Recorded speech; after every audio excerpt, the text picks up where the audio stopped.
En restructurant un peu mon portfolio depuis le pump qu'on a vu sur les marchés récemment, j'ai été capable de voir qu'une grosse part de mon portfolio était allouée à un seul projet dans le gaming. Avec son énorme potentiel, je me suis dit que c'était le moment qu'on en fasse une vidéo. À la fin de la vidéo, vous allez pouvoir dire que vous avez fait une bonne analyse d'Immutable X, tant dans son analyse fondamentale que dans son analyse de la tokenomics. Puis en bonus, vous allez connaître mes prédictions sur son prix pour les prochains mois et prochaines années. Donc on a une grosse vidéo, l'analyse en profondeur du projet Immutable et de son token IMX, c'est maintenant. Le secteur du gaming, c'est une industrie qui représente plus de 200 milliards de dollars américains à l'heure où on se parle. Pour vous mettre en perspective un peu, ça en fait un marché plus important que celui du sport, du cinéma et de la musique combinés. Pour ceux qui se connaissent un peu, vous savez qu'un joueur peut dépenser dans des personnages uniques, dans des objets rares, dans du contenu exclusif dans un jeu vidéo aujourd'hui, mais ces items-là, il les possède pas réellement. Il les stocke dans l'inventaire du jeu, puis les possède, entre guillemets, tant que le jeu existe, mais il ne peut pas, par exemple, les échanger ou même les vendre contre de l'argent réel en dehors du jeu. L'arrivée de la norme de jetons ERC 721 permet de changer tout ça pour donner enfin la réelle propriété des objets collectés aux utilisateurs et aux joueurs, qu'on appelle des NFT. C'est quoi un NFT? C'est tout simplement un jeton non fongible, donc unique, d'une image, d'une vidéo ou même d'un objet collecté dans un jeu, par exemple, qui prouve sa réelle propriété via la blockchain. Ça, c'est vraiment un game changer parce qu'on peut maintenant permettre aux joueurs du monde entier de transférer leurs actifs d'un jeu à un autre, puis même en acheter ou même en vendre sur des marchés secondaires. Par contre, c'est une technologie qui a beaucoup de limitations en étant sur la chaîne Ethereum. Difficulté de scalabilité avec ses 5 à 15 transactions par seconde, ce qui garantit une congestion du réseau car il va y avoir beaucoup d'utilisateurs qui vont justement arriver sur le réseau, amenant des transactions lentes puis des gas fees très élevés, amenant donc à une expérience utilisateur très moyenne, quitte à s'attendre. Difficulté aussi au niveau de la création de jeux AAA parce que les développeurs passent trop de temps à configurer leur application sur la blockchain, faute de simplicité vraiment. Ah, puis il y a aussi une faible liquidité au niveau des NFT. Fait que l'achat et la vente devient beaucoup plus complexe avec des marchés fragmentés. C'est ça, c'est tous des problèmes qu'on doit absolument régler si on veut adopter la technologie à l'échelle mondiale. Puis c'est précisément ce qu'Immutable X vise à faire. Immutable X a été conçu pour fournir l'infrastructure nécessaire pour la nouvelle génération de jeux blockchain sans nécessiter d'expérience préalable tant pour les développeurs que pour les joueurs. C'est donc un protocole de pointe pour les NFT qui permet au projet gaming de se développer sur une solution Layer 2 d'Ethereum avec beaucoup moins de barrières à l'entrée pour répondre à la demande des joueurs qui voudraient jouer à des jeux où l'on possède réellement ces items. La solution est divisée en deux sections. D'un côté, il y a Immutable ZK-EVM qui prend en charge des contrats intelligents personnalisés puis qui permet aussi de développer des mécaniques de jeu beaucoup plus avancées, en plus d'être compatible avec l'écosystème Ethereum. Puis de l'autre côté, Immutable X, propulsé par Starkware, qui propose des frais de gaz nuls littéralement et des transactions instantanées, ce qui le rend beaucoup plus efficace pour des jeux qui nécessitent un grand nombre de transactions. Les développeurs de jeux au final ont deux options. Immutable ZK-EVM pour des mécaniques de jeu beaucoup plus avancées, ou Immutable X pour des jeux à grande échelle puis un gameplay fluide. Comment le projet réussit à faire ça concrètement? Ah mais avant de plonger dans tout ça, mes analyses sont gratuites, ça me fait vraiment plaisir de les faire gratuitement, mais la seule chose que je vous demande de votre côté, c'est de liker la vidéo. Je sais que c'est fatigant, tout le monde vous le demande, mais comme ça, j'aimerais vraiment savoir si c'est vraiment le genre de vidéo que vous voulez que je continue à faire, puis que vous appréciez. Puis en plus, ça va me donner un bon boost de dopamine. Je pense qu'on est à quoi? 12 abonnés, ça va me permettre d'être mieux référencé au final sur YouTube, puis ça me ferait vraiment plaisir. Je compte sur vous. Bon, premièrement, pour garder la sécurité de la blockchain Ethereum, tout en rendant le tout plus scalable et gas-free, donc sans aucun frais sur les transactions, ils utilisent la technologie ZK Rollup, mais avec une coche encore plus avancée pour permettre le traitement de 9000 transactions par seconde. Ce qu'ils font en gros, c'est qu'ils retirent les transactions de la chaîne principale pour les amener sur une seconde couche pour les regrouper en lot de transactions, ce qui génère une preuve de validité pour les retourner ensuite sur la chaîne principale. De cette façon-là, on garde la sécurité et la décentralisation de la chaîne principale parce que c'est seulement la preuve de validité qui est renvoyée sur la chaîne principale. Donc Ethereum, dans ce cas-là, est quand même responsable de la vérification. Puis, en même temps, on augmente la scalabilité en traitant le surplus de transactions sur la chaîne secondaire. Aussi, pour simplifier le développement d'applications NFT, Immutable propose ce qu'il appelle une couche d'abstraction API qui permet de cacher les aspects techniques complexes pour permettre aux développeurs Web2 qui ne connaissent pas grand-chose au niveau des smart contracts de créer des applications blockchain facilement. Du côté des joueurs, Immutable rend aussi la chose beaucoup plus simple en faisant la création de passports, ça fait pas longtemps qu'ils l'ont créé.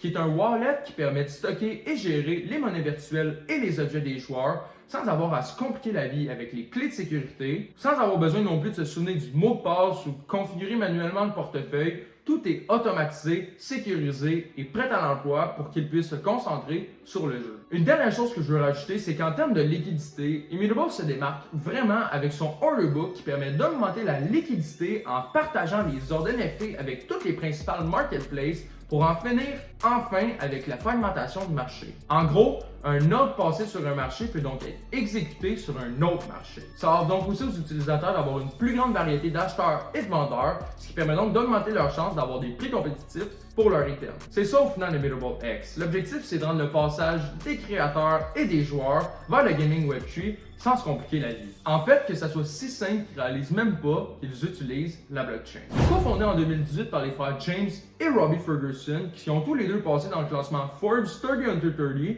c'est quand même énorme de savoir ça, ainsi qu'Alex Connolly comme cofondateur, Immutable est reconnu comme l'une des entreprises à la croissance la plus rapide en Australie. Ils visent déjà à employer plus de 400 personnes d'ici la fin de l'année. Je pense qu'ils sont rendus à 307, 308, je sais plus trop. Je pense aux 310, en tout cas, vous regarderez juste ici.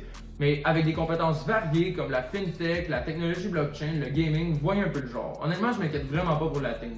En termes de levée de fonds, Immutable X a réussi à obtenir plus de 320 millions de dollars grâce à divers investisseurs. La levée la plus impressionnante a été celle de 200 millions de dollars en mars 2022 où Temasek, un gros fonds d'investissement, a été le leader. C'est encourageant pour un projet d'avoir autant de fonds levés parce que ça veut dire plus d'embauches pour du personnel, pour le développement du projet, plus de financement pour des campagnes marketing, en fait, toutes des ressources nécessaires pour le bon développement du projet, mais je ne sais pas si c'est aussi bon pour le token lui-même. Une levée de fonds comme celle-là, ça implique de manière certaine une libération massive de jetons.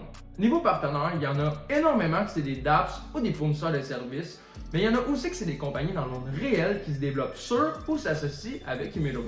On peut parler ici du partnership avec TikTok littéralement, où Immutable a été choisi pour gérer leur première entrée dans le monde des NFT. Le partnership avec Unity qui est crucial pour Immutable parce que littéralement plus de la moitié des jeux vidéo qui sont actuellement créés sont avec Unity. Donc Immutable qui a le statut littéralement de solution vérifiée par Unity, ça rend la solution d'Immutable X extrêmement plus accessible pour les compagnies Web2 de gaming. Il y a aussi le partnership avec Ubisoft, ça aussi c'est vraiment énorme, puis il y en a plein d'autres comme ça. Tous des partenaires cruciaux qui fait qu'aujourd'hui, Immutable est le leader dans l'écosystème Web3 Gaming, puis qui est bien positionné pour y rester.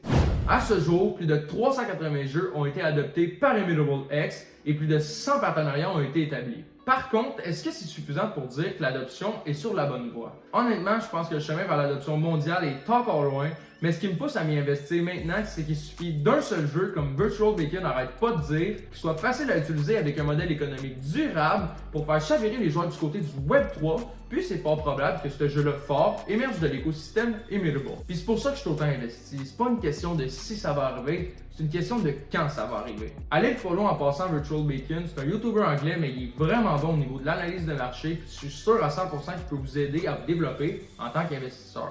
Quelque chose que j'ai vu comme erreur que les gens font avec l'analyse de la communauté, c'est qu'ils analysent trop la quantité au lieu de la qualité des followers. Je considère là-dessus qu'Immutable X est un bon mélange entre les deux. Plus de 400 000 followers avec un bon average au niveau des interactions qu'ils ont sur chaque post, je pense qu'ils ont comme 300 à 500 000 vues par post, en plus d'avoir beaucoup de likes pour certains. Sur le Discord aussi, ça a l'air quand même en santé, ils ont plus de 6 000 membres actifs par jour. Donc honnêtement, très bonne communauté si on se fait à ce que j'ai vu sur Twitter et Discord. Les gens ont l'air vraiment bullish en plus sur le projet.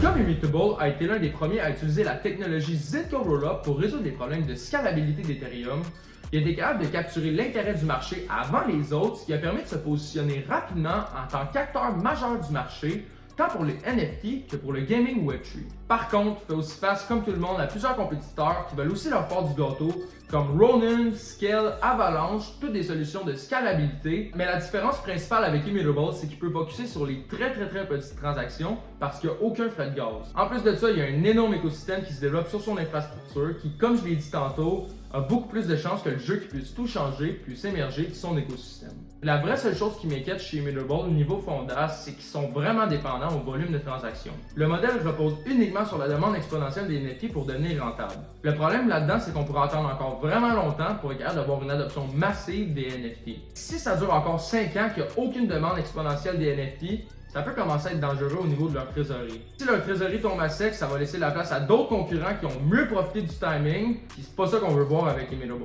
Immutable va avoir une quantité maximale de 2 milliards de tokens, puis 80% des tokens sont déjà en circulation.